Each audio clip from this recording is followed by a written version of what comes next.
Velkomin aftur, kæru vinir. Ég sé að flestir eru komnir inn, einhverjir eru að tínast inn í salinn og setjast niður með kaffibollan.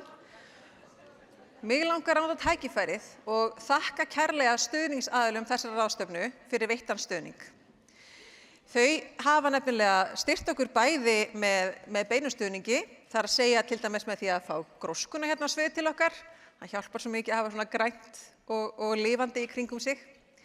Og svo hafa þau líka stutt okkur með því að taka rausnarlega á móti okkar erlendu gestum og gera dvöl þeirra á landinu sem allra besta.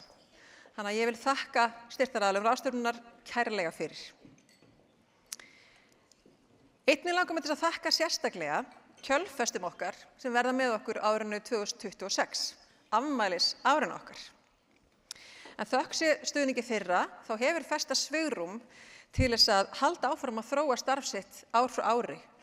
Sjálfbærniverkefnin eru alltaf að þróast, þau eru aldrei eins ár frá ári og það er svo verðmætt að við getum fylgt straumunum og boðið ykkur upp á það sem er kannski mest svona heitast hverju sinni og er þess virði að fókusera á. Þannig að það er virkilega gaman að fara inn í afmælisárfestu með svona öflugan hóp sér að baki og við kunnum kjölfestum okkar virkilega þakkir fyrir það. En mér langar líka að þakka öllum aðaldafélögum festu sem eru lítil fyrirtæki, stór fyrirtæki, sveitarfélög, stofnanir, félagasamtök, allt á milli heims og jarðar. Ef að þið eruð starfandi hjá aðaldafélagafestu þá vil ég biðja ykkur um að standa á fætur.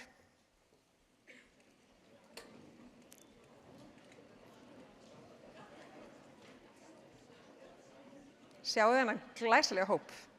Þetta er framsækið fólk, skal ég segja ykkur, sem er til í að deila með sér af mikilli gjafmildi til hvers annars vegna þess að sjálfbærni er samvinnuverkefni. Við græðum ekkert á því að halda okkar þekkingu og reynslu fyrir okkur sjálf, við eigum að deila með okkur. Takk ykkur kærlega fyrir. Þið eru festa og festa eru þið.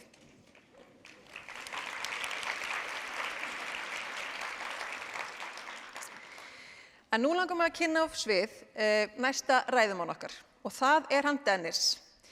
Hann er ekki bara að huga að umbreytingu á einhverju einu vandamáli eða einni áskorun.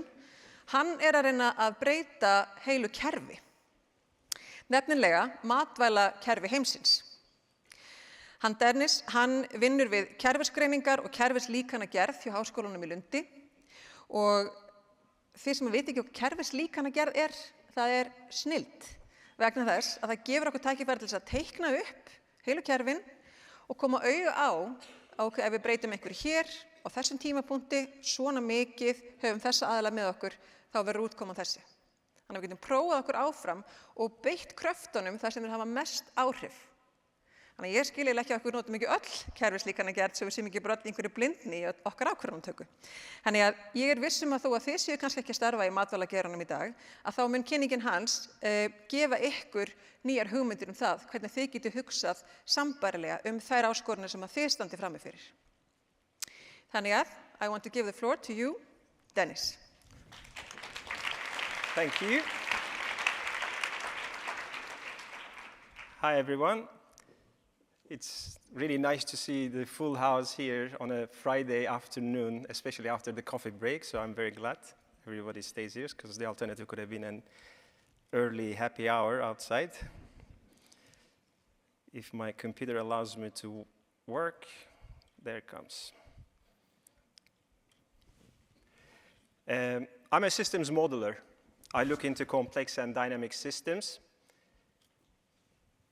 with stakeholders, how we can bring all stakeholders, different disciplines, different sectors, how we can bring them on board, and how we can collectively co-generate knowledge and identify the problematic areas, identify the leverage points in this complexity, and move on, come up with proper sustainable solutions. So here I'm today to talk 15 minutes, strict 15 minutes, about the work that we do in food systems transformation in Europe, basically. A topic that I can speak for the rest of the weekend here, if you have the time and courage. But I'll try to be very strict on what we do and how we do, and particularly, if you're talking about this food systems transformation, what elements needs to be there. So To be able to have this nice narrative so that we can have everybody on board, we need to understand what we're talking about. So for that reason, I'll just quickly go through a couple of slides, putting the major environmental and socioeconomic issues, the global key challenges that we face, and how to overcome those things. If you look at the global level, food production, land-based food production, there's so much wrong things in the system. 1/3 of the greenhouse gas emissions globally comes from the agriculture. We use 50% of the habitable land for agriculture. 70% of the global freshwater withdrawals goes to agriculture. Almost 80% of the global ocean and freshwater pollution, eutrophication, is directly linked to agriculture. I don't need to talk about this massive industrial level meat and dairy production. A very simple supply chain. We produce crop either directly for human consumption or we feed our animals. We process it, pack it, wrap it, make it available in the market so that we can all consume. But here, the primary production, it's a bit problematic. So the way we use our resources, our scarce resources, is like, it doesn't make sense. As I mentioned, we use 50% of what is habitable for agriculture. In that agricultural practices, almost 80% goes for livestock production, so meat and dairy production. To get what? To get less than 20% of the calories that we need and less than 40% of the proteins that we need. So there's a big, big, big inefficiency in the system. And of course, like, this is global figure, so Iceland, we can park it at the moment. It doesn't perhaps apply here with the animal production I'm talking about. And it's same for the other type of resources in the primary production. The way we extract and use the water for agriculture and how much we extract on the cost of all the energy, money, and how inefficiently we use that thing. The energy that we use, we put 10 kilocalories of fossil fuel in the system to get 1 calorie of food, so it doesn't make sense. The way we spread all the chemicals, pesticides, the use of the nutrients, all the problems around that, not only for human, but for the nature as well. I don't want to mention all those things. But clearly, in the primary production, there's a lot of things that needs to be done much better. And of course, everything is driven by the way we buy things, our consumption patterns, the habits. There are probably, like, if not hundreds, there's so many different criteria that shapes our consumer preferences. I will not dig into that. But mainly it's the culture, the education, the social network that we belong to, the information that we receive from the packaging material, the traceability, the credibility of that information. So these are the things that affects our per capita consumptions. But also, of course, the whole global population, ever increasing exponentially global population. We're up to 8.3 billion now. So these are the driving force for the whole consumption. So coming back to the primary production, the use of these resources in the primary production are the main reasons why we have all the environmental challenges that I showed in my first slide. So the soil fertility loss, the soil water pollution, the whole land use change, how it affects the biodiversity, and not only due to the land use change, but current agricultural practices, how we go for monocrops. Like early in the last centuries when we had almost 500 different types of lettuce, towards the end of the century we had like 40, just because we select the crops that gives us the most yield and go for monocropping, intensive and extensive production. Climate change, everybody talks about climate change. We know, I mean, it's 1/3 of the global greenhouse gas globally comes from the food sector. But when you dig into where in the system, in the food sector, these emissions occur, 80%, more than 80%, it's the primary production. It's the way we use the land to produce the crop and the livestock. Only less than 20% is the rest of the supply chain. So the transportation, processing, packaging, retail. So when I hear colleagues talking about, yeah, but we will use this type of like biodegradable, biocompostable packaging material and then replace it with the synthetic plastic, and with this substitution we will address the emission reductions, I say stop. Because it's not that, I mean, they are doing excellent job, but the narrative is wrong. if you talk about impact, you see where the impact lies. If they have another narrative and go for instance, through the indirectly the waste, globally, 1/3 of what we produce in the system is considered as food loss and waste. And if you look into the emissions directly linked to that amount, it's 6% of the global greenhouse gas emissions. So if this was a country, after US and China, it would be the 3rd biggest emitting country. So if such a packaging material can somehow address the shelf life, extending the shelf life, and then thus addressing the reduction in the waste, you're indirectly addressing the emission reduction. So I think the impact lies through that way. Yes, waste, again, I mean, I will not go deep into all these figures. Again, as I said, I can speak so much, there's so much information here, but I will go for quickly just setting the scene. Different parts of the world, different geographies have different rates, China versus Europe. And there's a reason for that. Some parts of the countries, for some parts of the globe, we have the well-established cold chains, logistics behind storage, so there's less food loss and waste in those countries, whereas in some countries, we don't have these facilities, and then there's higher.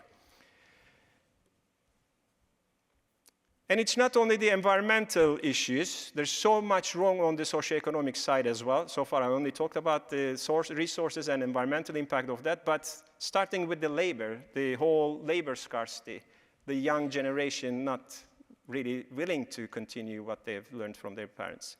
The whole animal welfare, with this industrial level animal production, extensive use of antibiotics, the whole life standards for the animals, it's a huge issue.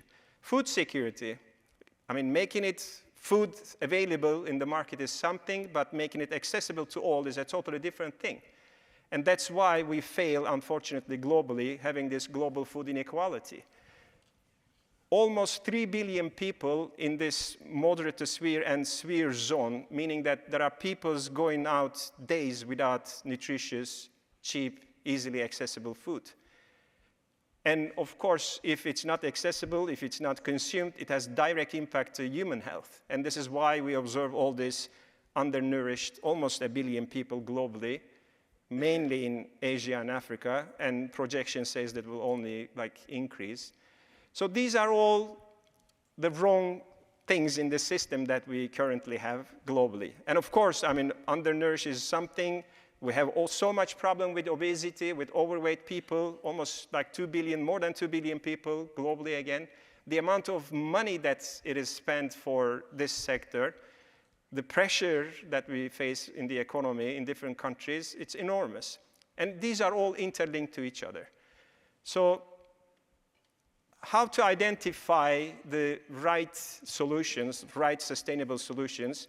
How can we bring everybody on board to make this narrative right so that everybody agrees on, so with that we can go for transformation. So to be able to accelerate this transformation, to make things happen, we need to have everybody on board. I see 2 clear leverage points. One is, of course, doing the primary production right. How can we address this issue? There's so much that can be done differently.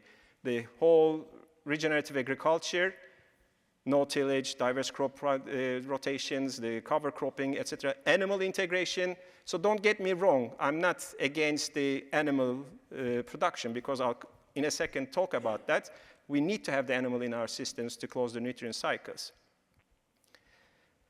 And then, of course, depending on what issue you want to address, whether it's the fertilizer use, how much efficiently we can use that, there's plenty of things that can be done there, from technology, such as the whole water, soil management, the whole precision farming using drones technology, from financial incentives. It's not like the 60s, the Green Revolution. We cannot subsidize the nutrients, the fertilizers. The whole agroecology, I name it with the regenerative agriculture, but there's so much that can be done from the soil level to crop level to field level, landscape, on the policy level. the whole plant breeding, you can simply shift from one type of crop to another type of crop, such as like with this nitrogen fixation, the root structure of the legumes is one thing, but also we can use the whole technology, the new genomic techniques, the new plant breeding. So there is so much opportunities out there. And again, this is just for the fertilizer use. For each of this resource use, there is plenty of alternatives out there. But if you look at the intensive industrial level animal production, almost 60% of the emissions coming from the food sector is directly linked to the animal production. So the way we produce the animal, the feed, and clear cut and deforestation related to land use change, creating the greenhouse gas emissions. So how to address this? How can we diversify our protein sources? Over the past 6 years or so, we've been working on this very heavily, try to see what are these options, what are these alternative proteins, anything from plant-based to insects to industrial biotechnology. There's this novel type of production from precision fermentation, biomass fermentation, cultivated meat. So using algae, micro, using the side streams from agri and aquaculture. So there's plenty of opportunities out there. So we identify these new technologies. We identify who are the stakeholders involved in different types of production of new novel proteins. Together with them, a series of workshops, we identify, okay, how the systems look like today and how it looks like in the future. How can we backcast? How can we make this transformation happen? What needs to be in place? What hurdles do we face? How to overcome those things? These are all long learning processes and long cogenerational knowledge. And based on those, we develop models, systems dynamics modeling. You can make decision support tools to see what if I change this part in the system, how the whole system will react to that. So this type of discussions led in the last 3 years or so, big projects. I would say now we're in the middle of a portfolio of probably like 20 million euro of projects, looking into environmental, social life cycle analysis of producing this type of novel proteins from different biotechnology or cultivated meat. So how we can use animal cells or microorganisms in bioreactors and produce this type of proteins. We look into the techno-economic assessments. We look into the nutritious side of the whole system, how good or bad these new technologies are. We look into different business models around that. Will it be centralized or decentralized? We look into the regulatory aspects. What is in place? The whole supporting regulatory and legislative framework, is it in place? If not, how we can make this happen? So there are many different dimensions. I've heard about the earlier talks as well. So definitely we need orchestrators, enablers, like the way I work with EIT Food. Probably it's the world's biggest organization when it comes to food systems transformation. It's European Institute for Innovation and Technology. Or FESTA, so this kind of cluster, this kind of accelerator that can bring different sectors, different disciplines, different people on board and discuss. Of course, technology is something, the product is one thing. I think we're there in terms of what can be done, produced. But the legislation, the whole support from AI, the bringing this many people is one thing, but working with them is another thing. So what kind of tools, methods, and approaches exist in applied system science that we can make this communication happen, that we can understand this complexity better, so we can address all of the issues under different future scenarios. Now I see that I'm over my time. I think I will stop. I'm sorry, I have to stop here, but I'll be here for the rest of the day. So if there's anybody interested, I would be more than happy to discuss further. Thank you very much.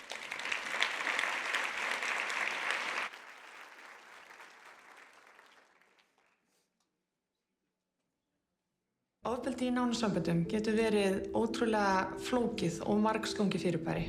Fjárhagslegt ofbeldi getur lýst sér þannig að konunni er haldið frá sameiginlegum fjármunum sem verða til þess að það er erfitt að stíga út úr ofbeldishringnum. Þannig að fjárhagslegt ofbeldi spilar mjög stórt hlutverk í því hvort að konur komist undan ofbeldinu og hvort að þær snúi aftur tilbaka.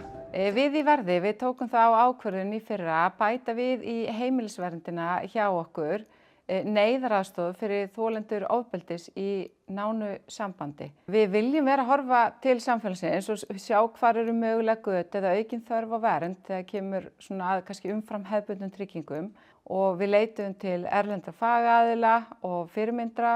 Við töluðum við mikið fólki hérna heima, bæði þolendur og fagaðila sem starfa við þennan málaflokk og við sáum að þarna var bara mikil þörf.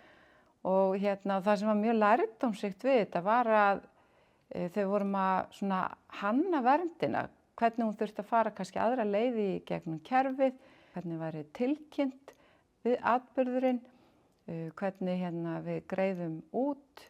Þannig að það var mjög áhugavert að sjá hvernig það er mikilvægt að horfa til raunverulega þarfa fólks þegar kemur að svona hönnun og að þora að breyta kerfunum og fara ekki sömu leið til þess að varan raunverulega gangi upp. Annars sem við gerðum líka í fyrra var að bæta við meðgöngu og foreldravernd inn í okkar hefðbundnu sjúkdómatryggingar. Þarna erum við að hugsa að vilja vera til staðar fyrir báða foreldra þegar kemur að þessum lífsviðburði. Framundan er að halda áfram að horfa í þarfir samfélagsins og sjá hvar er henni þörf á kannski aukinni vernd eða bara hvar vantar upp á og hvar tryggingar geta stigið betur inn.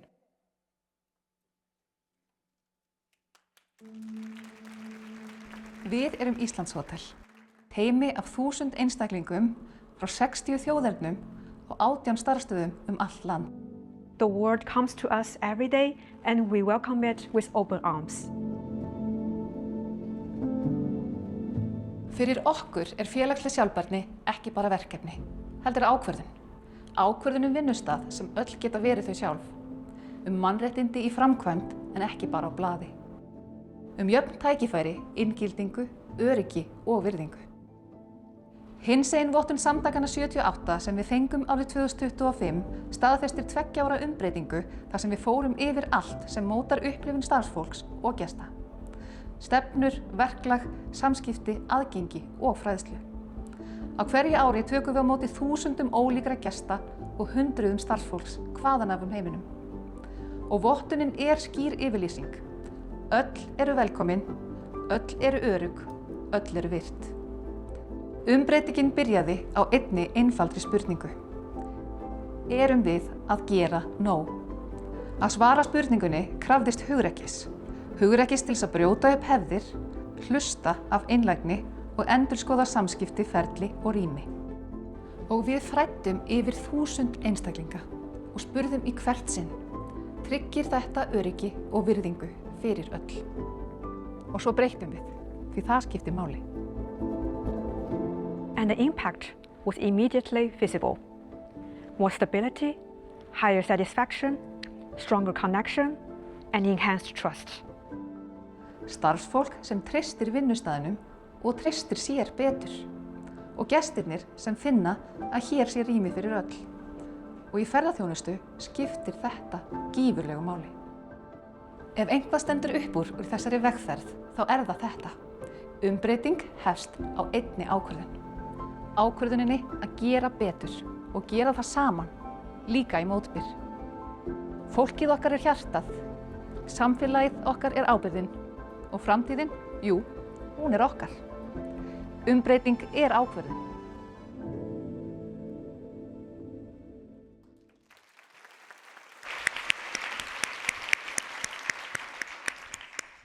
Mér var setningin sem kom þetta fram áðan, erum við að gera nóg? Kjarna þetta svo fallega. Og ég er mjög ánægð með þessi myndbönd sem við erum búin að fá hérna í dag félagslega umbreytinguna og ég er alveg viss að það er fullt af hugmyndum að kvikna hjá ykkur núna. En hann Dennis talaði hérna áðan öll áhrifin, bæði félagslegu og umhverfislegu sem verða af okkar matvælakerfum eins og þau eru hönnuð í dag. Og fyrst áhrifin eru svona gífurlega mikil, þá hlýtur að skipta mjög miklu máli að við fullnýtum í það minnsta þó afurðina sem við erum að búa til. Og í dag ætla ég að bjóða velkomin hann Benedikt Gregozzi sem starfar hjá Sjávarklasanum og ég er búin að vera með þessa ósk að fá þau á svið hérna hjá okkur lengi vegna þess að þau reka alveg magnað verkefni sem að þau kalla 100% fiskur. og ég veit að hann áttur að tala meira þannig eftir, en það snýst akkurat þetta. Við viljum draga úr sóun eins mikið og mögulega getum og fullnýta allt það sem náttúran hefur upp á að bjóða fyrst við erum á annað borð að framleiða það. Benedikt, the word is yours. Thank you.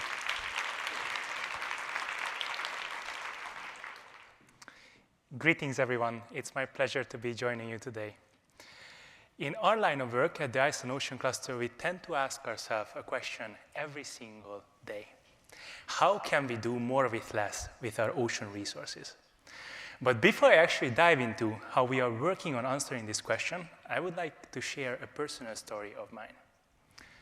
So this is actually my small brother on the picture. Because when we were small children, my family moved to an island close to the Caribbean Sea. And beside many positive memories, something that I remember vividly is the smell of rotten fish as we cycled by the old fishing port every single day to school. And several years later, I found out what was the reason behind this. And it was basically because after the fish has been caught and gutted, most of the byproducts, they were just thrown into landfills. Several years later, when I moved to Iceland, I was so inspired to see that while back in the days, most of these byproducts were also thrown into landfill, a mindset shift resulted in innovations creating immense value out of something that many countries still do look at as waste. But how did this really happen? Because the fisheries industry in Iceland has historically been quite isolated, siloed. But in 2011, the Iceland Ocean Cluster was established with really this aim of bringing all of these fishery actors together and also inviting all of those innovators that can solve some of the biggest challenges that the fisheries industry was facing. And also creating a space where researchers can share their findings and where entrepreneurs can be nurtured. But in order for such multidisciplinary collaboration to happen, there had to be a mission in place. And this is what Mariana Mazzucato in her book Mission Economy explains as mission-driven innovations. Basically meaning that when there is a bold moonshot mission, innovations emerge as a result of it. So in her book, she actually gives the example of the actual moonshot mission and mentions that, for example, food had to be reinvented that was edible in zero gravity. And also even diapers for the astronauts had to be invented. And this is exactly the same with Iceland's 100% fish mission.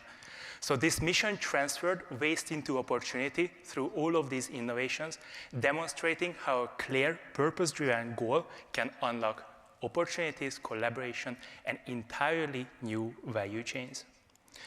And just to exemplify the magnitude of this value increase through these innovations over the years, the value of one single Atlantic cod has been transferred from $12 to a potential value of more than $5,000 through innovations from food to feed to even biomedical and nutraceutical products.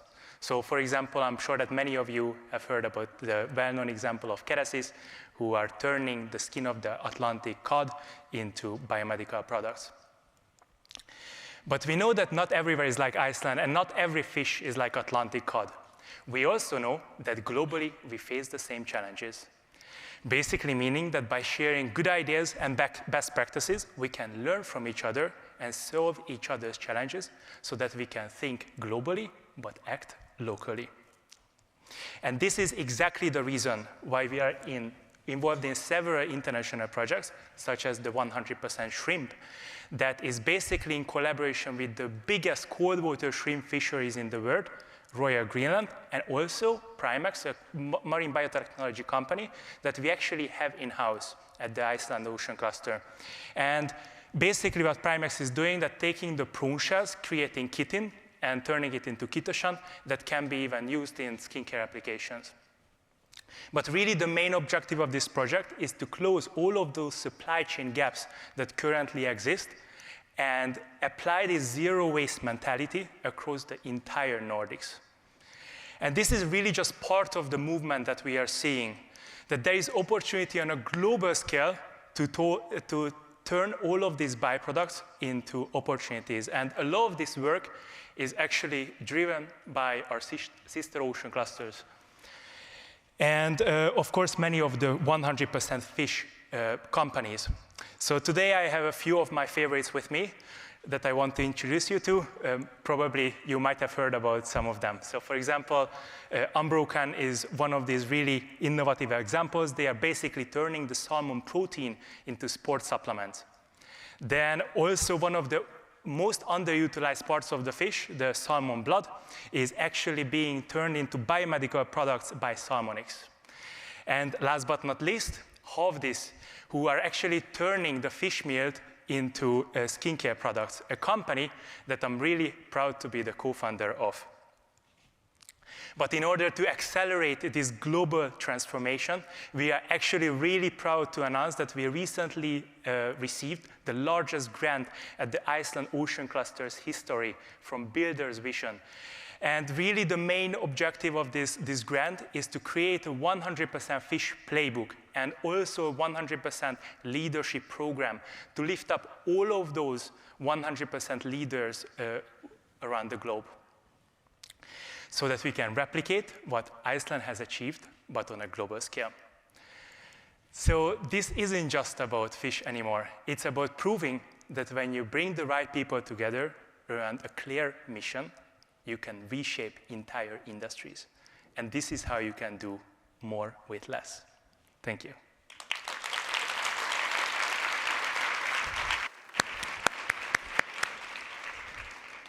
Thank you so much, Benedikt. Þannig að sjáum við akkurat svart á hvítu hvað eru mikil bæði auðlindir en líka bara hvað hægt að bara búa til mikinn hagnað af öllum þessum aukaafurðum sem annars væru kannski bara að fara í ruslið. Og þetta auðvitað ekki bara í sjávarútveginum, í öllum iðnaði hjá okkur, í allri framleiðslu eru fullt af aukaafurðum og þarna held ég að við eigum allur heimurinn á mjög mikið inni þarna. En þegar við erum að hugsa hvað við getum notað sem að við einhvern tímann áður litið bara á sem rusl og búið úr því einhverjar afurðir og auðlindir, þá líka gaman að segja frá því að næsta svið kemur Arnhildur Pálmadóttir og hún nær að hugsa ennþá lengra en það og hugsa hvernig getum við notað einhver afurð sem enginn hugsar sem afurð í dag. Vegna þess að Arnhildur, hún margverðlaunaður arkitekt og frumkvöðull og veitu hvað hún að gera? Hún að veltaði fyrir sér hvernig getum við byggt hús úr rennandi hrauni.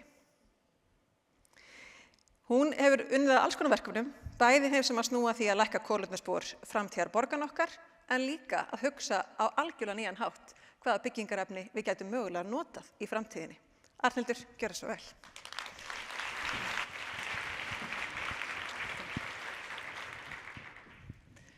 Gaman að sjá ykkur öll og fá að vera hérna í dag. Ótrúlega spennandi erindi. Þess að titillinn, hann kannski svona ætlaður til þess að leiða hugan að einhverju öðru en þessu daglega argaþras okkar og fá okkur til að hugsa til framtíðar.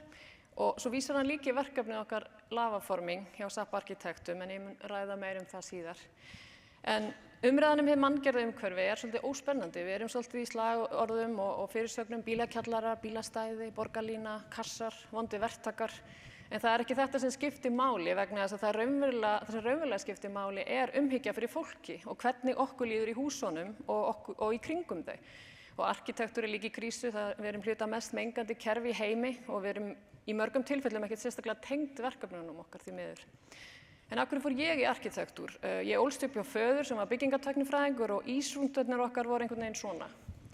Tækifæri var notað til að skoða endurnýjun á lögnum, eða burðargrind í húsi, eða góðan haug af drenmöl. Og pabbi er dökkhærður í miðjunni. Og mér fannst þetta allt mjög áhugavert. Ég hafði brennandi áhuga á vísindum og tækni, en líka menningu og listum. Og áður en ég fór í arkitektanámi vann ég sem tækniteiknari á arkitekt- og verkfræðistofum í Noregi og á Íslandi. Og ég teiknaði þar brýr og landganga, burðarvirki og lagnir og það hefur í rauninni komið sér mjög vel í mínu starfi núna. Og í náminu fann ég líka að þó að við erum í tilvistarkreppu sem arkitektar og erfitt með okkar starf, en við getum haft mikil áhrif í vinnunni. Það getur til dæmis munað tugum eða hundruðum tonna í losun á CO2 í einu verkefni eftir í hvað efni við veljum og samt eru fáir að hugsa það.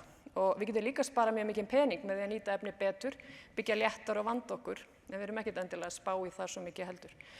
Arkitektur ætti nefnilega alltaf að bæta einhverju við. Við ættum að gera eitthvað betra, tengja fólk saman og láta okkur líða vel. En til að við getum unnið verkefni á þann hátt, þá þarf að umbreyta kerfum. lélugum kerfum, hætta með einhverju þeirra og gera enn betur. Sum kerfi bara, já, þurfa kannski ekki að vera til en þau sem eru mengandi og gamaldags getum við alveg örugglega uppfært ef við viljum eins og við höfum séð.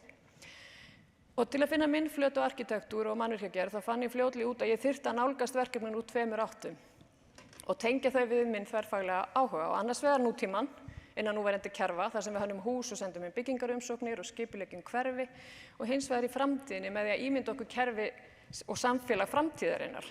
Hvernig getur hlutir þróast, hvaða kerfi þurfa að breytast svo að við raunverulega getum byggt á nýjan hátt þannig að allir hafi þak yfir höfuð og líði vel og hvaða tækniþróun þarf að eiga sér stað svo það getur orðið. Þannig getum við svona simulatað, hermt og prófað aðferðir og kerfi áður en að við raunverulega gerum þau. Og í raunverulegum verkefnum þá finnst mér mikilvægt ekki bara að líta á þessum hönnunarverkefni, heldur samhliða eins konar greiningar og rannsóknarverkefni. Og þannig hægt að varpa ljós á hluti sem ættu betur fara. Eins og hversu mikill byggingarúrgangur fellur til og við getum nýtt betur. Og svo höfum við líka skoðað hvort hægt sé að byggja hús sem hefur lægra kolefnisspor en hefðbundið viðmiðunarhús á Íslandi og við gerum þetta án formlegra vottana. Hvort við getum nota endurnýtt efni sem byggingarefni og haft það að markmiði að nota eins lítið efni og hægt er. Og við gerum þetta allt innan kostnaðaráætlana og innan tímaáætlunar. Þetta er dæmi nýlegt verkefni okkar á Frakkastíg 1 sem er fjölbýlishús og Háteigsvegi 59 sem eru íbúðir fyrir félagsbústaði, svona ólíki verkkaupar. Og í báðum verkefnunum þá unnum við nýsköpunar og þróunarvinnu samhliða hönnun og við endurnýttum efni sem hafa áhugaverða sögu að segja og það eykur ánægju fólk sem tengist húsinu. Hér er til dæmis hægt að tala um gluggana hann í miðjunni, það átti að henda þeim þeir voru framleiddir í annað hús og eru ekki sóttir en nú eru þeir hluta sameign í þessu húsi og það er hægt að segja þá sögu. Eða glerið úr Smáratórsturnunum sem átti að henda og var notað í nýjan sameignarglugga á Frakkarstíg. Og svo úrgangstimbrið sem átti að kurla en var snyrt, skorið og brent til að auka endinguna og er núna klæðning á Háteigsvegi og hún mun veðrast fallega og breytast með tímanum.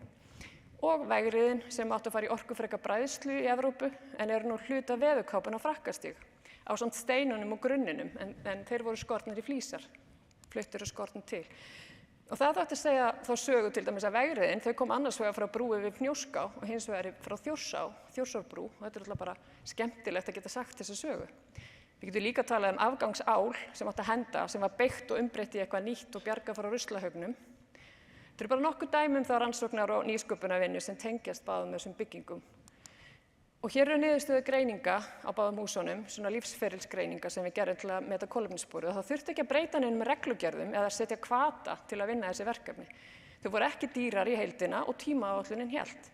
Það voru svo betur við 2 verkkaupar sem vildu taka þátt í að ýta við hefðbundum aðferðum og það sem að lokum er mikilvægast, það er að íbúum og gestum líði vel.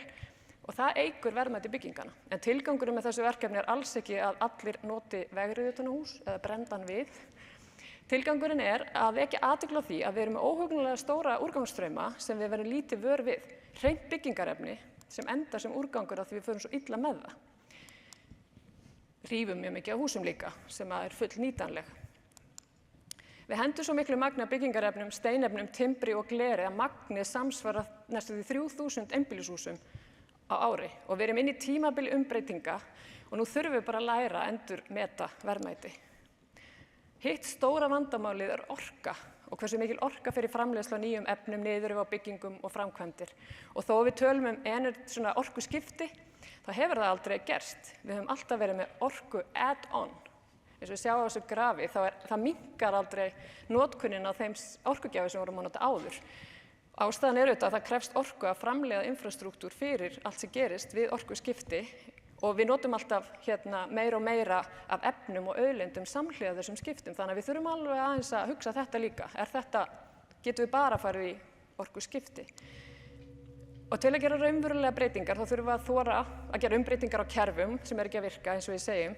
Og við höfum lifað með ófyrirsjáanlegu náttúruöflum í gegnum aldirnar. Þetta er frá Heklugosinu á Suðurlandi 1947. Og hraun og eldvirkni hafa náttúrulega verið eyðileggjandi afl en við höfum búið í nálægð við það frá landnámi og það er einmitt gott dæmi hvernig við höfum gert hraðar umbreytingar á Íslandi og það eru tveir fyrirlesarar búin að tala um þetta líka að við óttuðum gufuaflið í gegnum aldirnar. En svo fyrir 100 árum þá náðum við að beisla það með ýmsum aðferðum og það er núna hluti af okkar daglega lífi. En það líka tók bara mannvirkjagerð á Íslandi í sirka 30 ár í byrjun síðustu aldar að hætta nánast alfarið að byggja úr timbri og fara að byggja úr steypu. nánast eingöngu. Og það var gert með nýrri tækniþróun og aðferðum og bara ákvörðun. Og ég held við þurfum að gera eitthvað svipað í dag. Og það leiði mig að framtíðar hugmyndum og verkefnunum okkar hjá SAP Arkitektum, en fyrir þau þá notum við framsetningu sem við þekkjum eiginlega frekar frá kvikmyndum og svona sci-fi bókum og tölvuleikjum kannski. Og dæmi með þetta lavaforming, en verkefnið þar ímyndum við okkur hvernig mannvirkjagerð á Íslandi gæti litið út árið 2150 ef við nýtum okkar stærstu auðlind sem hraunið. Hraunið kemur náttúrulega upp í gríðarlegu magni hverju gosi og það var svona kveikjan af verkefninu, þessi mikla auðlind. Við notum það í steypu í dag eftir að það kólnar og blöndum sementi við það sem gríðarlega mengandi. En okkar hugmynd árið 2150 hafi Íslendingar náð að beisla bráðið hraun eins og gufuaflið og við erum farin að nota það í alla byggingar og mannvirki í staðinn fyrir orkufreka og mengandi framleiðslu og byggingarefnum. Og í verkefninu þá notum við líka bara orkuna frá hrauninu sjálfu sem náttúrulega geigvænleg. Við erum í rauninni að svona simulata, herma aðstæður á Íslandi 2150 og við gerum þetta með þrívíddar tækni og greiningum og erum svona að sjá hvaða tækni þarf að þróast og hvaða samfélagsbreytingar þurfa að verða til að þetta geti orðið. Og við gerum þetta í samvinnu við vísindafólk og ýmsa fleiri samstarfsaðila og svo reynum við líka að finna tengingar á milli þessa framtíðarheims og hvað getum við gert í dag. Og það hefur í raun komið á óvart hversu áhugasamt vísinda- og tæknifólk er verkefni og hversu hratt það þróast þegar við kynnum þennan framtíðarheim fyrir þeim. Við heldum að allir teldu okkur vera bara galin en svo bara hópast að okkur frábært vísindafólk. Þetta sýnir svona hvernig þessar rannsóknir sem við vorum að gera og dæmum þær eru verkefni sem við erum að vinna, sem eru við notum hraunflæði greiningar frá vísindafólki Veðurstofunnar og Columbia háskóla og við notum þeirra hraunflæði líkun til að setja inn í okkar þrívídda módel af nýju borginni og byggingum og við sjáum svona dæmum það þannig að þetta er öfugt við varnargarða, þá eru þetta varnarrásir en verða svo að borg þegar kólnar og hægt að grafa frá þeim. Þetta eru svona dæmi þetta á þessum glærum hér. En annað dæmi sem við erum að vinna eru varmagreiningar á hraunbyggingum því að við kynntumst verkfræðingi sem vildi endilega gera það, sá þessar framtíðar byggingar okkar. Við viljum líka skoða þrívíddaprentun framtíðarinnar og einingaverksmiðju sem myndi búa í rauninni til einingar úr þessum bráðna hrauni. Og þetta myndi hafa sömu eiginleika og útveggur, þetta er í rauninni svona monomaterial. Með því að keyra greiningarnar núna, þó þetta sé í framtíðinni, þá náum við að skilgreina mögulega þróun og tækni og samfélaginu og þá getum við líka undirbúið okkur, rekið okkur á mögulega vandamál eða tækifæri fyrir nýjar hugmyndir. Við erum að vinna ýmiss konar efnisprófanir og tilraunir samhliða annarri vinnu. Við erum að bræða hraun í ofnum lavasjó sem samstarfsaðili, þó að við séum reyndar ekki að fara að bræða hraun, þá erum við að nota það svona til að gera rannsóknir. Komum staðið náttúrulega járn ef með lægra bræðslumark en steinefnin, þannig að það lekur út og við erum að prófa alls konar tilraunir. En verkefni var valið fyrsta framlag Íslands og Feneyjatvíæringnum í arkitektur í fyrra og við vorum að opna sýningu á því núna í Listasafni Reykjavíkur í Hafnarhúsinu síðustu helgi og þar setjum við verkefnið fram sem yfirlit yfir rannsóknir og stutta kvikmynd, tölvuleik, sögur og efnisprófanir. Og í verkefninu þá vinnum við með Andra Snæ Magnússyni rithöfundi og eftir að hann kom inn í verkefnið þá hefur heimurinn stækkað mjög mikið með sögum af fólki sem býr á Íslandi á þessu tímabili sem verkefni nær yfir frá í dag og fram til 2150. Og við heyrum fólki lýsa aðstæðum og segja sögur af því þegar við vorum að læra að temja eldana, smíða vélarnar og vinna með þetta ótrúlega magna hrauni. Og Andri er sérlega góður í að tengja saman fortíð, nútíð og framtíð. Þegar maður heyri konu sem eru á lífi 2130 rifja upp sögu frá 2070 hversu ótrúlega spennandi það hefur verið að taka þátt í þessum umbreytingum, þá verður maður einhvern skringilegan hátt spenntur og bjartsýnn fyrir framtíðinni. Og kannski að því að í grunninn þá snýst þetta allt fólk og hvernig okkur líður og það er líka valdeflandi að leita tækifærum í framtíðinni, endurhugsa kerfi og stinga upp á breytingum. Við getum öll gert breytingar á kerfum í kringum okkur eins og við höfum verið að heyra í dag, sérstaklega í okkar störfum. Smáar eða stóra breytingar, allt hefur áhrif. Við getum öll reynt að ímynda okkur hvernig framtíðin gæti orðið betri og ýtt hlutum í þá átt. Og ef það er eitthvað sem okkur vantar núna þá er það að við verðum svolítið spennt fyrir framtíðinu og ég held að sé best að enda á þessari mynd sem er einhvers konar gluggi inn í framtíðina, svona framtíðarminning. Takk fyrir.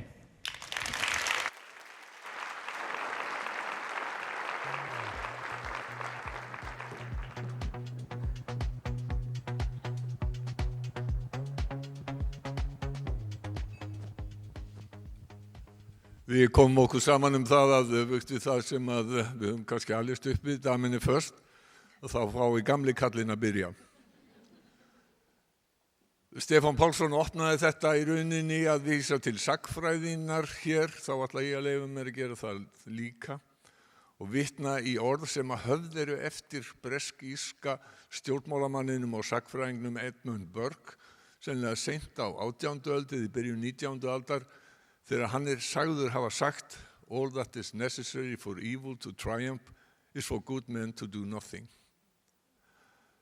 Og þannig það kannski akkurat núna við horfum fram á umbreytingar í heimi sem að við endilega ekkert myndum vilja sjá. Og Þórdís Kolbrún, hún hefur margoft, ég ætla að vísa yfir til þín, talað nauðsyn þess að virða lög og reglur, ekki síst fyrir okkur þessa litlu. Já, takk. Þetta ótrúlega góð tilvitnun og ég held að reyni mjög verulega á hana núna og ég fyrir okkur sem hér erum og þetta búið að fara yfir alls konar spennandi efni, fyrirlestra, framtíðina og hérna var Andri Snær nefndur og fegurðin í því og styrkurinn í því að geta sagt sögur. En ég held að við lifum þannig tíma að hvert og eitt okkar, sama hvað við erum að fást við í lífinu, hugsum hvað get ég gert á svona umbreytingatímum og þegar að hlutirnir virðast vera að malla miklu frekar í ranga átt heldur en rétta. Af því að eins og margir hafa bent á og Timothy Snyder til að mynda gerir mjög oft, að ef við öll gerum eitthvað, að þá það sem getur komið í veg fyrir að hið versta raungerist. En ef við horfum á þannig að þetta sé of stórt og of vont og of langt í burtu og við erum bara hvert og eitt okkar að lifa okkar dag, að þá það hið illa sem mun komast upp með það sem þau að reyna að gera. Og ég held fyrir okkur hér, eins og þetta búið að benda á mörg góð dæmi, að þá líka ótrúlega mikilvægt og þótt ég sé almennt einhvern veginn mjög svona eitthvað þung í öllum mínum málflutningi, að þá af ástæðu, að þá ótrúlega mikilvægt að við minnum okkur líka á allt það góða. Þú veist, bara það að fá að vera til, fegurðina í hinu smáa og hvað við eigum hér í íslensku samfélagi.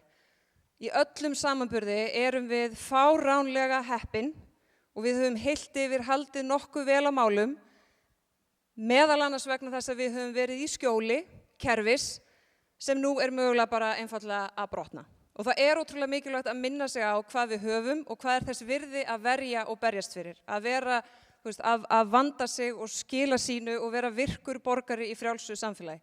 Því það ekki allir sem fá að vera það og það ef að við of mörg gerum ekki neitt, þá á endanum verður það kannski á seint þegar okkur dettur í huga það verður nú kannski þessi virði að fara að taka ykkur slægi og benda á svona kærleikan og hið góða og hvað sem þessi virði að berjast fyrir. Og það í öllu. Það var dæmis að minnum týnda köttin sem fannst.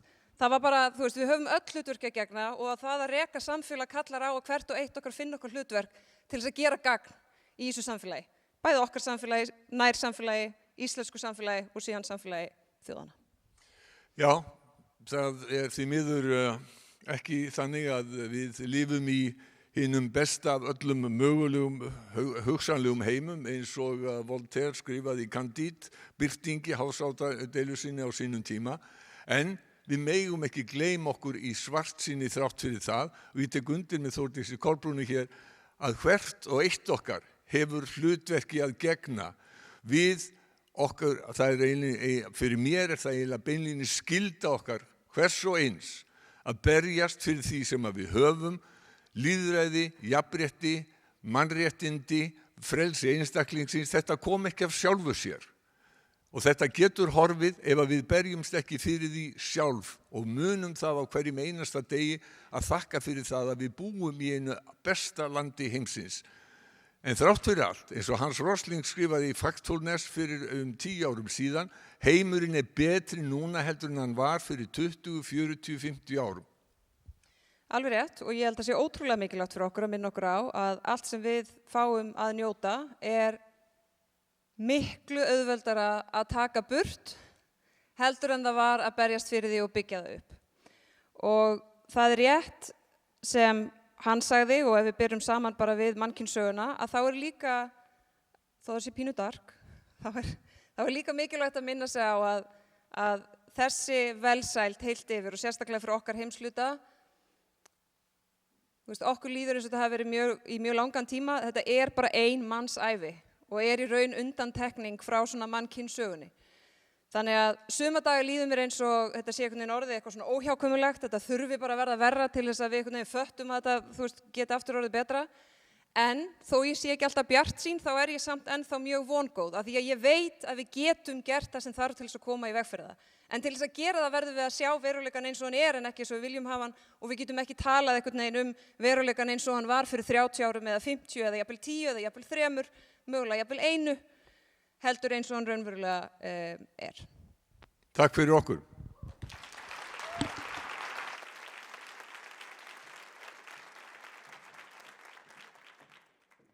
Maður þarf bara að taka ákvörðun, nýsköpun, hugmyndir. Ég með fullt af hugmyndum. Ég verð að segja hugmyndir mínar. Þegar ég hugsa jólin, þá hugsa ég súkkulaði, ég hugsa jólaðs. Hvað með að saman þetta súkkulaði við jólaðin bröðum? Það er búið að gera það, sko. Okay. Til þess að gera páskaeggin aðeins hollari væri ekki hægt að setja grænmeti og ávexti í staðinn fyrir nammi inn í páskaeggið. Þetta geggjuð hugmynd hjá þér. En ef við pælum í þessu, súkkulaði samt hollt. Þetta ávöxtur. Er ekki hægt að virkja einhvern veginn íslensku djammorkuna? Djammararnir, þeir virkja hana nú þegar með því að húsið hitnar við að allir dansa. Hvað með að gera suðrænan jólatak með ananas og kókosneitabræði? Já, þetta mjög góð hugmynd. Það líka búið, sko. Já. Væri ekki geggjað að vera með svona nammibar í stíl fyrir fólk? Já, já. Það var við til dæmis erum með nautateppi hérna. Nautateppi, já. Já, þetta hálft nautateppi. Ekki fólk líka alveg að fá borða það? Sko ekki sem ég þekki til. Þetta heilt nautateppi, þurrkað. Einmitt. Hvað með íslensku kynorkuna? Ekki hægt að temja hana og setja inn í kerfið og orkuskiptin bara komin, eittur og bingo? Nú ert að tala í teravöttum, sko. Þú ert að tala í teravöttum þarna. En hins vegar, sko, ef við hugsum þetta í svolítið öðru samhengi, þá til dæmis allur vélknúni búnaðurinn í Blöss á grænu rafmagni. Hefur ekki séð Batman-myndina frá 2008, þar sem að Jókerinn var alltaf að spyrja Why so serious? Nei. Why so serious? Finnst þér þetta fyndið? Ég held þú ættir að finna þér eitthvað annað að gera.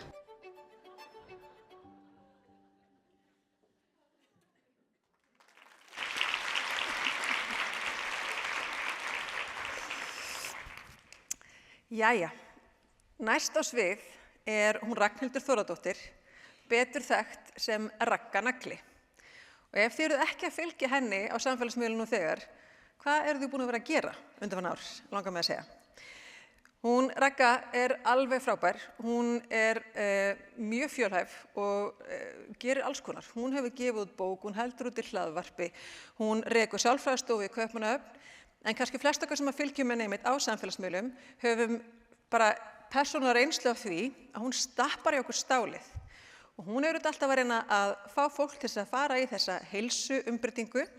Þannig að nú langar okkur að sjá, getum við dregið eitthvað lærdóm af því inn í sjálfbærniumbreytinguna. Ragga, gjörðu svo vel.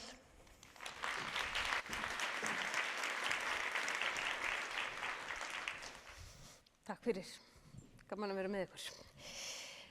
Já, umbreyting ákvörðun og hvaða ákvörðun tekur samviskubits þjökuð mannskepnan umbreytingu í hverjum einasta janúar hvert ár. Hverinn inni setti sér nýjársheit.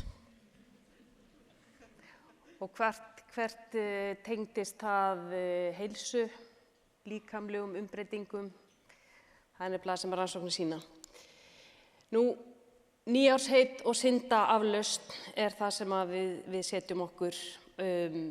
Við tökum mataræði náttúrulega í algjöra klössun, alltaf í janúar. Við förum á heilsudagana, við skiptum út samsælubrauðinu fyrir plöntuspírað hrökkbrauð. Við tökum nýmjólkina, beljumjólkina út fyrir plöntumjólk og þá auðvitað í leiðinni hreinsum við út úr skápunum allt sem við keyptum á heilsudögunum í fyrra, sem farið að mygla. Þannig að þetta við ætlum að fara í ræktina. Ræktin tekin í yfirhalningu, við erum megapeppuð, við ætlum að mæta 4-5 sinnum í viku, markmiðin fara með himinskautum.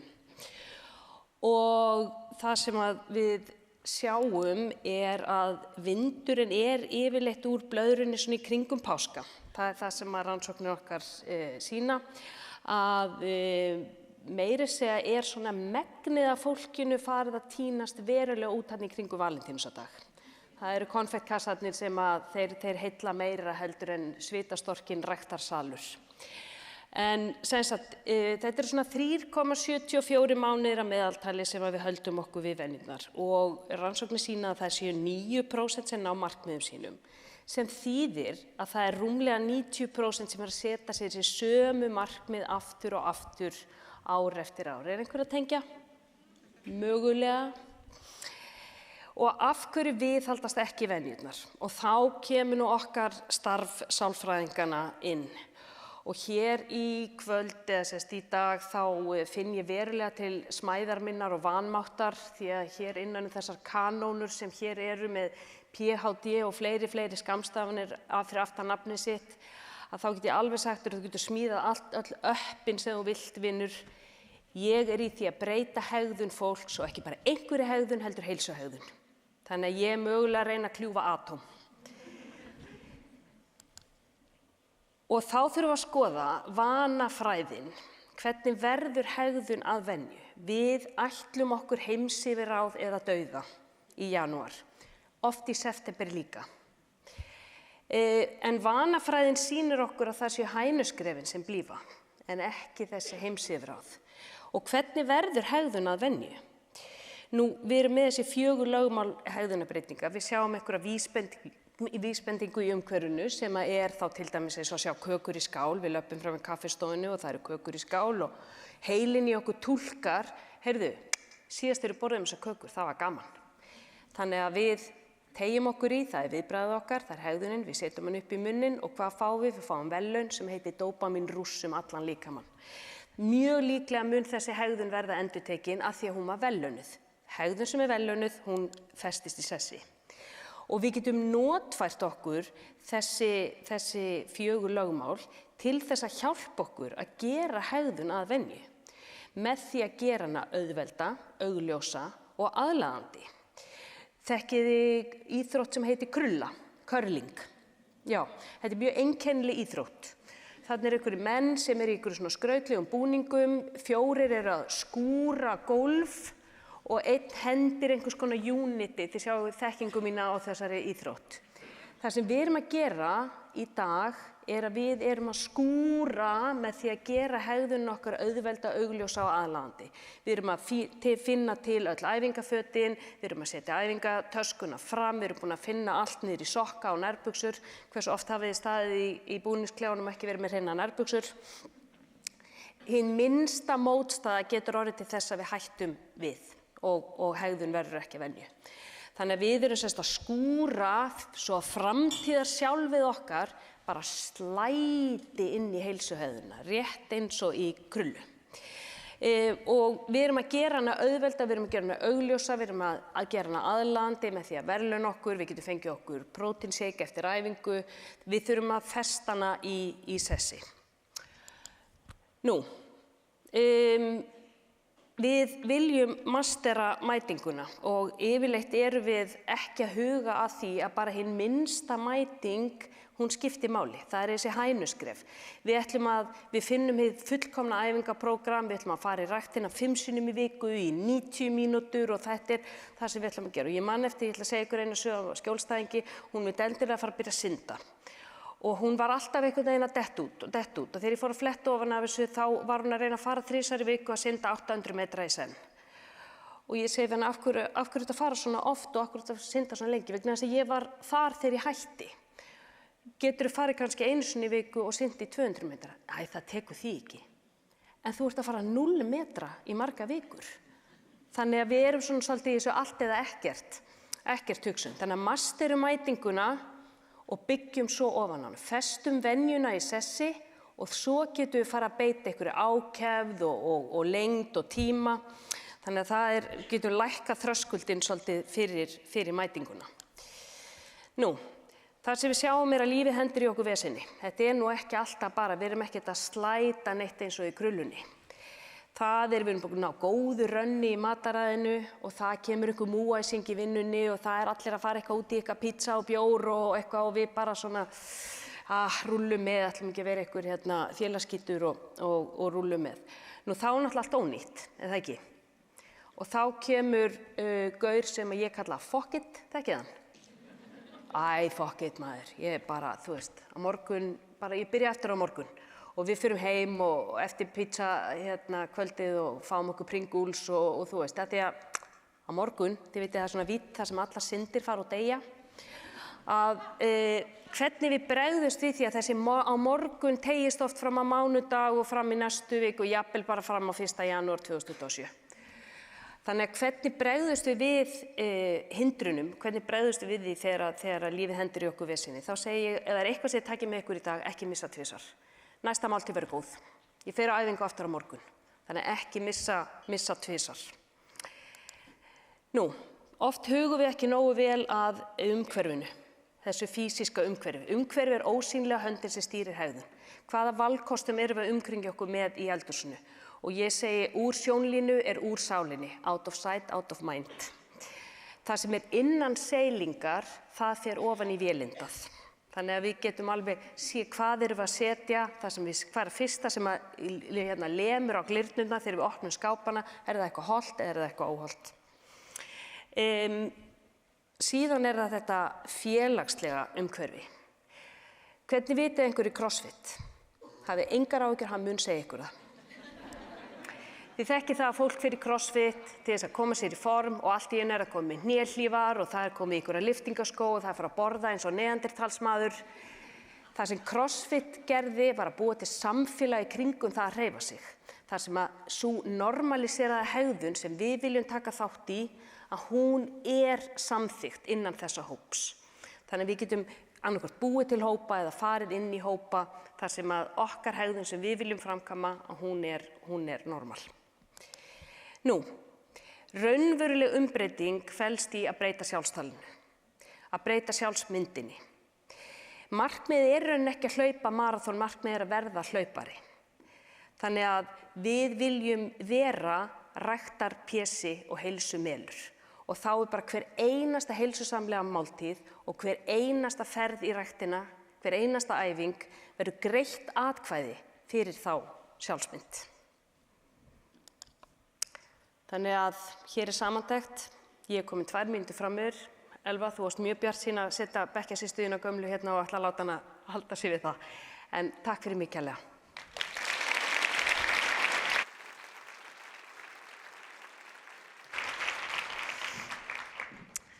Já, þarna er nefnilega mjög mikið að hliðstæðum. Það er þessi mannlega hegðun og þessi hegðunarbreyting sem við erum öll einhvern veginn að reyna að kljást við. Alveg sama í hvaða verkefnum við erum. Við ætlum að halda aðeins áfram á þessum nótum vegna þess að næsti maður á svið ætlar einmitt líka að tala um hegðunarbreytingu og kannski líka bara svona hvernig það smitar út í kerfisbreytingar. Þetta er hann Kasper Björkskov og hann er LinkedIn stjarna. Ef þið eru ekki á LinkedIn, slekkjandi fyrir ykkur, hann er mjög frægur. Farðu og tjekkið á hannum, ég bara fann ekki annan svona, þú veist, venjulegan mann sem er ekki Barack Obama eða eitthvað sem var með fleiri fylgjendur, þannig að tjekkið á hannum. Það er engin tilviljun að hann er með svona marga fylgjendur vegna þess að hann er með einstaka sýn og er algjörlega óhræddur við að segja sína skoðun. Hann er arkitekt og aktivisti og það sem hann hefur verið að vinna með undanfarin ár er það sem að mætti kalla vörumerkja aktivisma sem að sameinar rannsóknir og miðlun og aðgerðir til að gera flókin kerfismál aðgengileg og virkja breiðan samfélagslegan hóp því til stuðnings. Ég sá hann á haust í ráðstefnu í Stokkhólmi og ég hugsaði bara að ég verða að fá hann gæja til landsins, hann er geggjaður. Hann segir sjálfur að starfi hans sé drifið áfram af því að hans trú sé sem sagt sú að raunveruleg breyting spretti ekki af betri vörum heldur betri spurningum og hugrekkin til að bregðast við því sem við vitum nú þegar. Kasper, the floor is yours.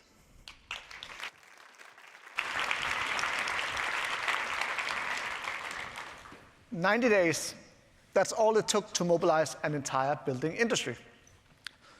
Not through the use of new technology or new legislation, but by using behavioral insights to accelerate a positive social tipping point. And in the next 15 minutes, I'm going to show you how you can do the same. But before we get there, I want to show you an image that looks like victory. Headlines celebrate it and politicians love it. But I want you to look closer, because if you look at this image and you see change, you're falling for a dangerous illusion. This is EV adoption in Denmark. It could also have been renewable energy or other green technologies, because the story is essentially the same. Exponential adaptation. We call it progress, and then usually that's where the story ends. And that's what many people call a positive social tipping point. But I want you to pause for a minute, because if you think technological adaptation is the same as transformation, you're wrong. Cobalt, lithium, rare earth minerals mined in awful conditions, often with children, to power the green transition in the global north. If we're just replacing fossil fuels with EVs while expanding roads and increasing traffic, we didn't really do anything. We just moved the damage. This is not a positive social tipping point. This is green colonialism. I want to show you the difference. On one slide, you see a child mining lithium to power green technologies. On the other one, you see same-sex marriage put into legislation. Only one of these images fundamentally changed how society functions in a positive way. Same-sex marriage didn't just create a new option. It rewrote the norms, identities, and institutions. This is why most people fail to understand what a positive social tipping point is, because we confuse adoption with transformation. A positive social tipping point occurs when shared values and beliefs make systems self-reinforcing, systemic change self-reinforcing. It's about moving the societies inside the planetary boundaries while advancing social justice. A positive social tipping point is not about swapping new tools. It's fundamentally about reorientating systems. So this makes us ask a question. How can we accelerate real positive social tipping points? And to understand how we do this, we have to go back, all the way back to 1777, where a Scottish philosopher, David Hume, said something striking. Nothing appears more surprising than the easiness of which the many are governed by the few. Why is it that the majority is governed by a small elite? And his answer is actually quite surprising. That's because power rests not on force, but on opinion. And if we understand this, we also understand why we are failing to mobilize, even in a world where the signals keeps getting stronger and stronger. Because we've been told sort of a comforting lie. Stay positive. Don't make people fearful. But the science says something very different. Fear, guilt, paired with actionable steps and moral communication is by far the most effective way to get people to mobilize. And it's actually quite intuitive. Think of it like this. If you get a cancer diagnosis, it's really fucking terrifying, I'm sorry. And it really shakes you up. But it might be the one thing that actually makes you stop smoking, change your habit, and start fighting for your life. Because when fear meets action, it doesn't freeze us, it propels us. But to understand why this urgency matters, we have to look at two psychological traits that are very, very important. They're called social conformity and the bystander effect. In the 1960s, Lantane and Darley ran an experiment called the smoke-filled room experiment. In this experiment, a person was sat in a room, unaware that eventually smoke would enter through the door. When people were alone, 9 out of 10 reported the smoke immediately. But then they ran the experiment one more time, this time with instructed actors inside, that they were instructed not to act on the smoke coming in. What happened? Only 1 out of 10 actually reacted to this. And if it had been a real situation, people would actually have been killed. That's the bystander effect and the social conformity are the two traits that make us not actually respond. It's because the bystander effect it spreads out responsibility. We're waiting for someone else to act. And social conformity makes us not act because if no one else is acting, we don't want to be the odd ones standing out. So this is also what we see everywhere today. There's the science getting stronger and stronger. There's in the headlines, and the scientists could not be clearer, but no one is acting, so we don't. That's why hope-based communication is no longer enough. We need to name the fire. But speaking up is not enough. If we want to enable majority action, we need to understand how norms are created. And we used to think that norms were created by rules or punishment or even social sort of ways of influencing each other. But it's actually the information environment. It's the stories we hear, it's the behavior we see, it's the institution we adopt, and it's the identities we take on. And a good example is smoking. So what happened in the places in the world that has been successful at reducing smoking? Was it more insight? Was it more knowledge? No. It was when we changed the signals around us. So heroes stopped smoking in movies. We banned it from restaurants and cafes. We made it more expensive. And we even took the labels off these. And that's the key. Change happens when the sustainable choice stops being the exceptions and starts feeling like the norm. But if change is about shifting the signals around us and not about getting more information, it can actually help us explain why the climate movement has been failing. Because we assume that values drive action. If we just get one more piece of knowledge, then our values will change and we'll start to take the action. But in reality, it's the other way around. It's that action shapes values. Think of it like this. It's easier to act your way into a new way of thinking than it is to think your way into a new way of acting. It's that action ignites and reflection sustains. So it's not either or, but we have to understand the sequencing. Because actions without reflection can turn into chaos, and reflections can turn into paralysis, and actions without reflection can turn into chaos. So it's about understanding this and combining that. Because this is important, because we get what we act on, not what we dream of. So we have to speak up, and we have to start acting. We know this. But even if actions shape our values, it's not always enough. We don't always live by them. We like to think we absorb values passively, but we don't. We bend them to fit our identity. So take this example, which is from 2023, where the majority of Republicans said that they would not support a president that was a convicted felon. 3 months later, Donald Trump gets to be a convicted felon. What happens? They directly flip. Identity outweighs values. Being a Republican mattered more than the value itself. This isn't just hypocrisy. This is cognitive dissonance. Beliefs aren't carved in stone. They are sticky notes we use to rewrite who we think we are. That's why facts alone and values rarely change minds, but identity does. When our sense of belief is threatened, our values bend to fit our identity. That's why branding matters. Branding is about shaping desire through identity. It's not about selling a product. It's about selling a vision of who you are and who you might become. It's a super, super simple solution. It's sell identity first, outcome second. This is also one of the reasons why we are failing to mobilize in the climate movement, because we talk in abstract terms like planetary boundaries, net zero, tipping points. They are correct, but they don't move anyone. Nike never sold shoes. They sold us the idea of becoming an athlete. And the UN sells us facts we wish we didn't know.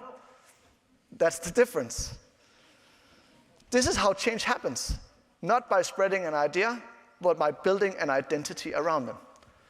And if we understand this, we can start to flip the script. And this is not theory.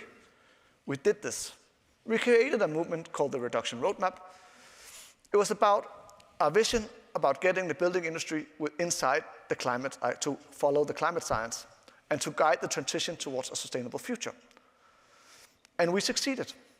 For the first time in Danish history, an entire industry came together, not to fight regulation, but to demand it.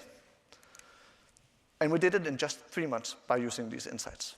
Or 90 days or 3 months by using these insights. And one of the things that were really important to know is that when you do this kind of mobilization and you use these tactics, don't aim for everyone. Because we know that tipping points happen when 25% of a group adopts a new norm, the rest follow suit.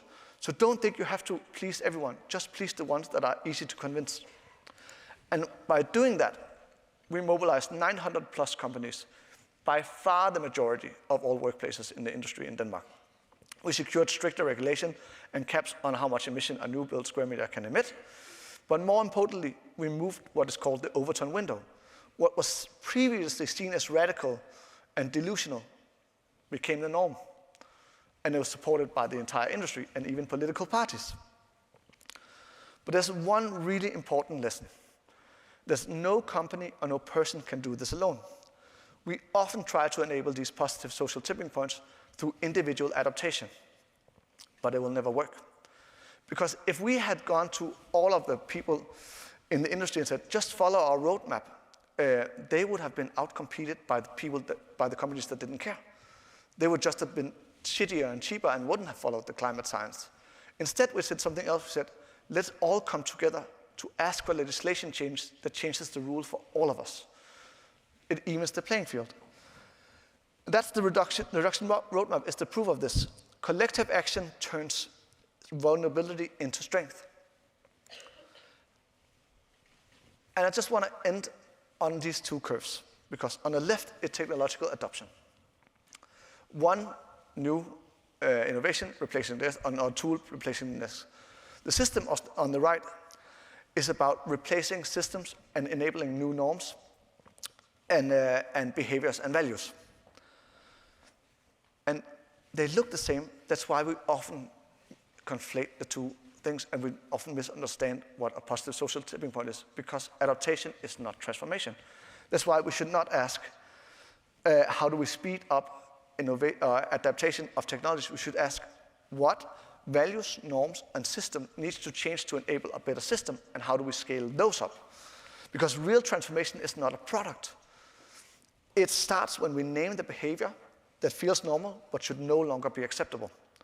This is where social tipping points actually starts. So here's my ask to you. Find a practice in your field or in your community that everyone knows is harmful but still accepts as normal. Name it out loud, in public, not as a protest, but as an invitation. Because one single act of courage, one single post on social media, one conversation can set ripples in motion, then change the entire system. So speak up, even if your voice changes.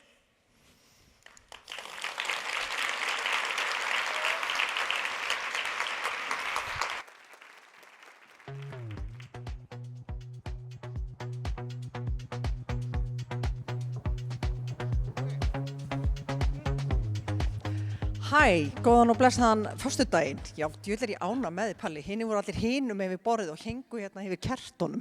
Nei, ég fóður í miðinni. Já, þú eru ok, það kemur bara með þér. Fyrsta langt skemmtilegast. Nei, ég ætla að hanga á borðinum. Elsku bestur, gaman að sjá ykkur og gaman að sjá þig, og að því þetta heitir Trúnó, þá bara hvað er að frétta? Heyrðu, vitið þið hvernig við þekkjumst? Við erum sko búin að vera samferðið gegnum lífi, við erum aðdáendur hvors annars sko. Heyrðu, ég man eftir honum frá því hann er 9 ára, heima hjá Jóni Ragnar í frænda mínum, þar sem hann var náttúrulega svona barn sem ég hafði aldrei séð svona dreng áður. Hann var bara engar útlínur í kringum hann, heldur bara hreint töfrabarn. Og þó að ég sé 2 árum eldri, var 11 ára þá sá ég það strax þá. Þessa einstöku orku sem hann Palli á, og Guð minn góður, þú nú heldur betur látið að umbreyta henni yfir í eitthvað fullorðins. Að samaskapi, ég elska orkuna í henni Dóru, she cracked me up. Hún var með einhverja sketsa í stundin okkar með vinkonum sínum. Seinna þá vorum við saman í skóla, við vorum í MH saman. Ég varð alvöru fan þegar hún rakaði af sér hárið. Já, það var umbreyting. Já, engin smá. Það var bara, ég gat ekki satt inn á Hressó, ég bara gat ekki sleppt því að við sátum þarna nokkuð saman inn á Hressó og einhver svona eitthvað raka hárið og það var rakarastofu hliðin á Hressó og ég stóð upp, labbaði út og sagði, raka mér hárið. Ég gat ekki sleppt þetta, var svo gott tækifæri. Þetta var svo ógeðslega stórt, cool moment í lífi okkar allra. En pabbi taugaáfall þegar ég kom heim kvöldið, sko, því að hann önnur kynslóð fyrir honum, þá var þetta bara náttúrulega manneskja með raka af sér hárið, þú veist, hann með hollenska rætur, stríð og svona, og ég bara, þú veist, ég vissi ekki hvað ég var að gera honum, en þú veist, þannig að umbreyting getur haft áhrif niður kynslóðirnar eða upp kynslóðirnar, þú veist, maður veit ekki alveg. Þú hafði brjáluð áhrif á mig líka, því svo fylgdist ég með Risaeðlunni, hljómsveitinni sem hún var í, bæði þegar þið voruð að spila í MH, en svo átti ég svona frelsunar gig með ykkur á Hressó. Það gig var til þess að ég ákvað, ok, nú veit ég hvað ég á að gera það sem eftir ævinar. Það var bara alveg þannig. Þetta var þannig moment. Við höfum aldrei átt þetta trún og áður, sko, bara þannig að það sé á hreinu. Hérna takkaskan, en Palli Guð mig góður, hvað þú ert búin að gefa okkur öllum mikið með öllu því umbreytingaferli sem þú ert búin að fara í gegnum og vera svona hugrakkur að sýna okkur þig. Þú veist, bara öll hinsegin baráttan og allt þetta er náttúrulega bara algjörlega geggja, sko. Sko, það þýðir ekkert annað og nú erum við líka bæði starfandi listamenn og höfum gert það ævistarf okkar og við þurfum bæði stöðugt að stilla sjálfum okkur upp í vegg og ég fæ svaka kikk út úr því að takast á við einhver verkefni sem ég veit ekki alveg hvort ég nái að púlla. Ég fíla það. Heyrðu, við hefum 20 sekúndur eftir og ég ætla að segja við gætum náttúrulega verið þetta alveg 4 korter, sko. En hérna, ég ætla að segja frá umbreytingu sem ég ætla að gera í lífi mínu. Þannig að fyrir 10 árum síðan kom ég úr heimsreisu með fjölskyldunni. Við byggum í stóru húsi. Þegar við komum úr heimsreisunni áttuðu okkur á því við þurftum ekki að búa í svona stóru húsi. Sem við áttum eftir að gera, sko, áttum 10 ára eftir að umbreyta. Fluttum á hæð og fyrsta húsfundi, talandi húsfundi, þá var ákveðið að byggja gróðurhús í garðinum. Nú 10 árum seinna horfi ég á þetta gróðurhús og ég hef aldrei gert neitt í því. Þannig að mín áskorun, og þetta mitt trúnó við ykkur, ef þið leiðum Vesturbæinn og sjáu konu sem ætlar ekki annað en að gróðursetja í lítinn grænan kassa einhverju, þá þetta mitt áramótaheit. Ekki of mikið. Ég ætla að gera eitthvað í gróður. Þetta verður mín umbreyting á næsta leiti. Þetta það sem ég hef lofað sjálfur mér að breyta. En fallega sagt. Já, þetta trúnó, sko. Já. Eitthvað sem þú ert búin að ákveða að... Sko, ekkert annað en það að ég stöðugt að gangi í gegnum einhverjar umbreytingar, sko, stöðugt, bæði í líf og starfi og það bara eitt sem ég get lofað þér, bæði í líf og starfi. Við höfum öll ákveðið frelsi til þess að haga lífi okkar eins og við viljum. Við höfum öll einhverjar gjafir, sko, ég trúi því, allir eru fæddir með einhverja gjöf, við erum öll ógeðslega klárir í einhverju. En hvað við gerum síðan við þessa gjöf algjörlega undir okkur komið.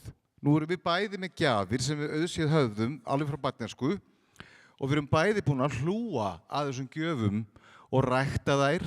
Við erum alltaf að, það engin útskrift, við erum ennþá að læra og Guðísulof, við erum ennþá forvitin. Og ég í alvöru hélt að hinir í húsinu myndu gera eitthvað í gróðurhúsinu, sko.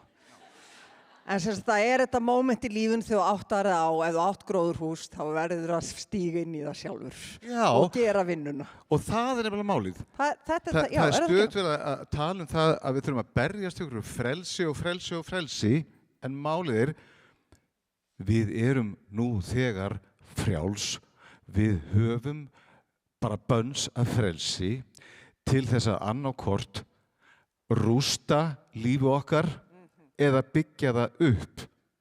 Við þurfum ekkert að berjast fyrir þessu frelsi. Við höfum það nú þegar. Við ráðum því hvort við förum í gróðurhúsið eða ekki. Amen. Yes. Takk fyrir.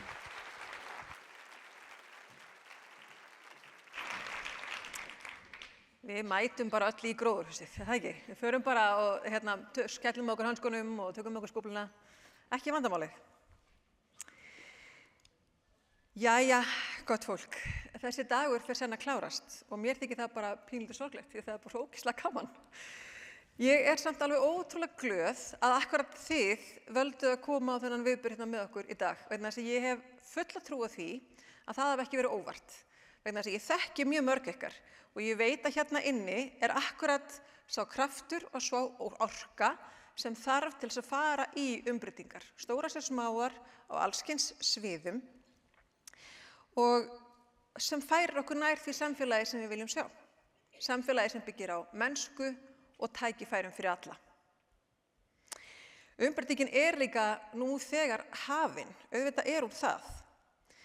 En spurningin fyrir okkur, ætlum við að taka þátt í að móta umbreytinguna eða ætlum við bara að bregðast við henni? Eins og töluvert klókur maður sagði í frægri ræðu hérna daginn, ætlum við að sitja við borðið eða ætlum við að vera á matsælunum? Við þurfum að þora að sjá stóru myndina vegna þess að árangur okkar allra samtvinnaður. Við náum árangri saman. Og við þurfum líka að þora að horfa fram á við og eins og ég talaði í upphafi, hættum að hugsa þetta allt saman sem hindranir, sjáum þetta sem sigra framtíðarinnar. Elsku vinir, okkur langar til að bjóða ykkur í smá móttöku hérna frammi, ekki þar sem að kaffi var áðan, heldur í því sem kallað hörpuhorn. Þið vitið glerhornið þarna sem kemur upp stóra stigann. Þar verða smá drykkir og veitingar núna á eftir og það væri ótrúlega gaman að sjá okkur þar. Það enginn að drífa sér, leikurinn byrjar ekki fyrir 7:30, skiljið. Þannig að komið bara, skáliði við okkur og njótið dagsins. Ég vona að þið farið öll út í helgina uppfull af umbreytingar hugmyndum og umbreytingar hugrekki. Fyrir hönd samstarfsmanni minni Festu sem hafa flutt fjöll til þess að gera þennan dag að veruleika, þá langar mér til að þakka fyrir okkur áfram Ísland. Sjáumst á næsta ári.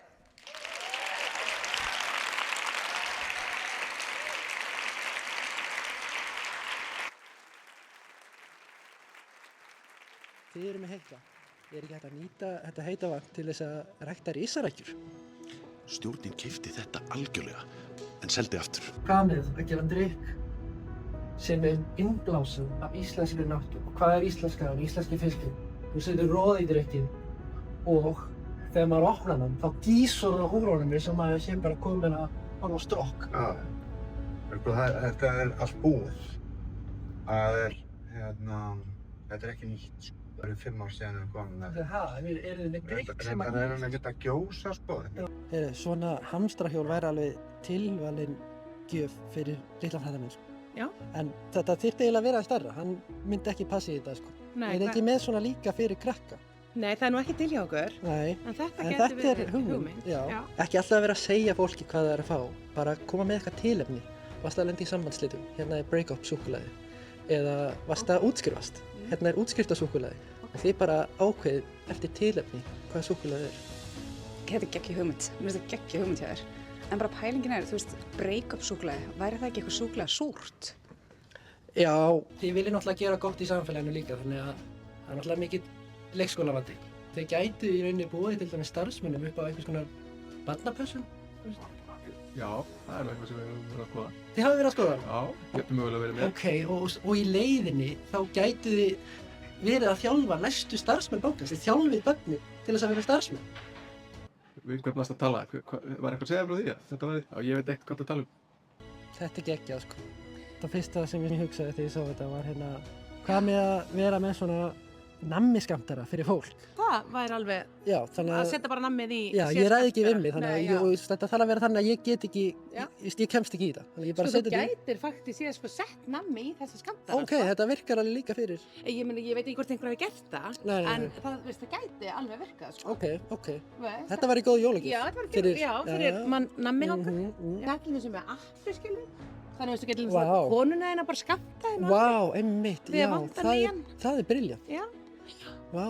Það er ekki hægt að búa til líkamsræktartæki, þannig að ég get verið að taka deadlift og selt orkuna sem ég býr til með því að gera deadlift eða hlaupa á hlaupabrettinu. Jú, það getur, sko. Þetta er alveg til. Við getum kallað þetta til dæmis að virkja áramótaheitin, en sjálfur þá er ég svona í kílóvatta orkunni framan á mér og er einmitt að velta því fyrir mér, er það túrbína á hlaupabrettið eða ætti ég hugsanlega að fara í fitusog og selja dótið síldarvinnslunni í bræðslu? Til þess að stuðla að sjálfbærni í samfélaginu og minnka neyslu. Það er ekki hægt að vera með einhvers konar svona neysluvísir að tengda vöxtum inn á lánum hjá fólki, svona eins og tryggingafélögin gera með akstur hjá fólki, þannig að því minna sem þú eyðir, því lærir vextir, eins og til dæmi. Ef þú ferð á djamið og kaupir flöskubörn, vextir niður, þetta er ekki nógu gott, sko.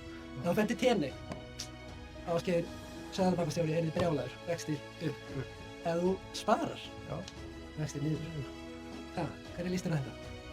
Þetta er góð hugmynd. Ég held að hún væri svolítið flókin í framkvæmd. Já, ok. Með reglurnar og persónuvernd og Evrópulöggjöfina. Já. Já, ég held að þetta... Einmitt. Ok. En mér líst vel á þetta með flöskuborðið, þess að refsa fyrir það. Já,